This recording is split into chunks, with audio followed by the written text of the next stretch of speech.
ब्रह्मपुत्र नारद मंत्रोपदेश के पश्चात परम प्रभु श्री कृष्ण ने उस बालक के भोजन की व्यवस्था की और वह तुम्हें बताता हूँ, सुनो। प्रत्येक विश्व में वैष्णव जन जो कुछ भी नैवेद्य भगवान को अर्पण करते हैं उसमें जो 16वां भाग विष्णु को मिलता है और 15वां भाग इस बालक के लिए निश्चित है, क्योंकि यह बालक समय परिपूर्ण श्री कृष्ण का विराट स्वरूप है।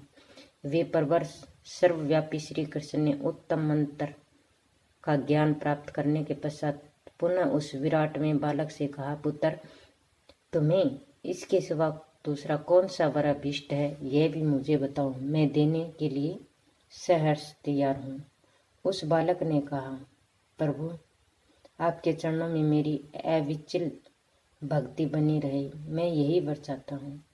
मेरी आयु चाहे एक क्षण की हो या दीर्घकाल की, परंतु मैं जब तक जीऊँ तब तक आप में मेरी अटल श्रद्धा बनी रहे। इस लोक में जो पुरुष आपका भगत है उसे सदा जीवन मुक्त समझना चाहिए। आपकी भक्ति के विमुख मूर्ख व्यक्ति जीते हुए भी मूर्ति माने जाते हैं। जिस अज्ञानी जन ने के हृदय में आपकी भक्ति नहीं, उसे जप तप यज्ञ पूजन व्रत उपवास पुण्य और तीर्थ सेवन से क्या लाभ, उसका जीवन ही निष्फल है। प्रभु, जब तक शरीर में आत्मा रहता है तब तक शक्तियों के साथ रहती है। आत्मा के चले जाने के पश्चात संपूर्ण संतर्थ शक्तियां भी सत्ता वहीं नहीं रह जाती। महाभाग प्रकृति से परे वे सर्वात्मा आप ही हैं। आप स्वेच्छता में सनातन ब्रह्म ज्योति स्वरूप परमात्मा सबके आदि पुरुष हैं। इस प्रकार अपने हृदय का उद्धार प्रकट करके वह बालक चुप हो गया। तब भगवान श्री कृष्ण ने कानों में सुहावनी लगने वाली मधुर वाणी में उसका उत्तर देना शुरू किया। भगवान श्री कृष्ण ने कहा, वत्स्य, मेरी ही भांति तुम भी बहुत समय तक अनंत शिथिर होकर विराजमान रहो। असंख्य भ्राओं के जीवन समाप्त हो जाने पर भी तुम्हारा नाश न हो। प्रत्येक ब्रह्मांड में अपने स्वरूप अंश में तुम विराजमान रहोगे। तुम्हारे नाभि कमल में विश्व श्रेष्ठा ब्रह्मा प्रकट होंगे। ब्रह्मा के ललाट से 11वें रुद्रों का आविर्भाव होगा। शिव के अंश से वे रुद्र सृष्टि के संहार की व्यवस्था करेंगे।